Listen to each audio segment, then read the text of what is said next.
অপতথ্যগুলো যেগুলো ছড়িয়ে পড়ছে সামাজিক যোগাযোগ মাধ্যমে, এই সমস্ত অপতথ্যের মাধ্যমে আসলে ভোটার ম্যানিপুলেট করা কতটুকু সম্ভব বলে আপনি মনে করেন? অবভিয়াসলি ম্যানিপুলেট করা পসিবল। কিভাবে পসিবল? আমরা যখন আসলে অপতথ্যগুলো প্রচার হচ্ছে এখন, এটা আমাদের দেশের কথা চিন্তা করি, যদি আমি যদি সিটির কথা চিন্তা করি আর আমার আউটসাইড অফ সিটির কথা চিন্তা করি, যে কথাটা ভাই বলেছে যে অ্যাওয়ারনেসটা আমাদের যদি করতে পারি, সবাইকে অ্যাওয়ার করতে পারি আমরা, যে না, আমি একটা নিউজ এসছে, এই নিউজটা আসলে ফেক কিনা বা অরিজিনাল কিনা, কিন্তু আমি যদি ওই জিনিসটা শুধু দেখলাম, বুঝলাম, শেয়ার করলাম, তাহলে ঠিক আছে। কিন্তু আমাদের দেশে যেটা হচ্ছে, কোনো কিছু যখন আসছে আমরা আসলে ওই সোর্সগুলি আসলে আমরা কোনো সময় ফাইন্ড করার চেষ্টা করি না।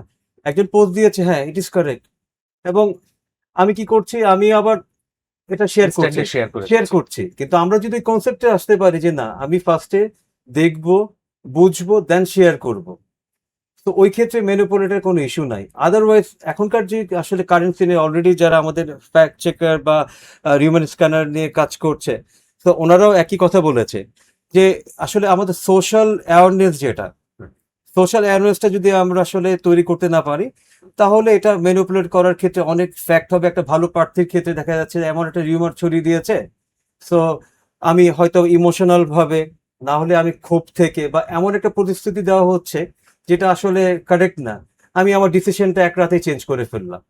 তার সো মানে আপনি বলতে চাচ্ছেন অবশ্যই এই সমস্ত অপতথ্যের মাধ্যমে ভোটার ম্যানিপুলেট করা সম্ভব। পসিবল, 10 মিনিটের ভিতরে 2 লাখ একটা লাইক পড়ে গেছে, শেয়ার পড়ে গেছে। তো আমি যদি আসলে ওই ব্যাপারটা আসলে জাজ না করে, আমি ভাববো যে হ্যাঁ, এটা তো নিউজটা রেপুটেড, কারণ 2 লাখ মানুষ আসলে এখানে রিয়েকশন দিয়েছে। রিয়েকশন দিয়েছে। তো ওই জায়গাটাতে আসলে আমার কাছে মনে হয়, যদি আমরা অ্যাওয়ার না হই বা আমার সোশ্যাল অ্যাওয়ারনেসটা তৈরি না হয়, ওই ক্ষেত্রে ইট ইজ ভেরি ডিফিকাল্ট। ওকে, এবং সেক্ষেত্রে অবশ্যই ডিজিটাল লিটারেসিটা দরকার একটু আছে আমাদের। দরকার আপনার আছে। কাছে আবারও ফিরবো। এই মুহূর্তে আমরা একটু পল্লব ভাই আপনার কাছে আরেকটা প্রশ্ন নিয়ে আসতে চাই।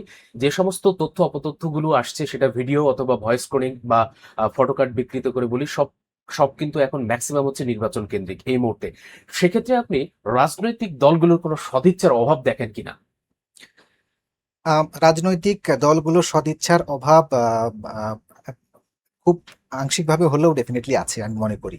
কেন? কারণ হচ্ছে দেখেন, আপনি যতগুলো আপনার রিউমার বলি আমরা বা অপতথ্য যেগুলোকেই বলি, একদল আরেক দলের এগেনস্টে দিচ্ছে কিন্তু। শিওর। তো আমি একজন ভোটার হিসেবে যদি বলি, আমি আমার আমার দেশের পলিটিক্যাল পার্টিগুলোর কাছ থেকে আমার এক্সপেকটেশন এটাই থাকবে যে আপনি যদি আজকে আপনার অপোনেন্টের এগেনস্টে এই ধরনের নিউজগুলো ছড়াতে থাকেন, অপোনেন্টও কিন্তু আগামীকালকে এই নিউজগুলো আপনার এগেনস্টেই ছড়াবে।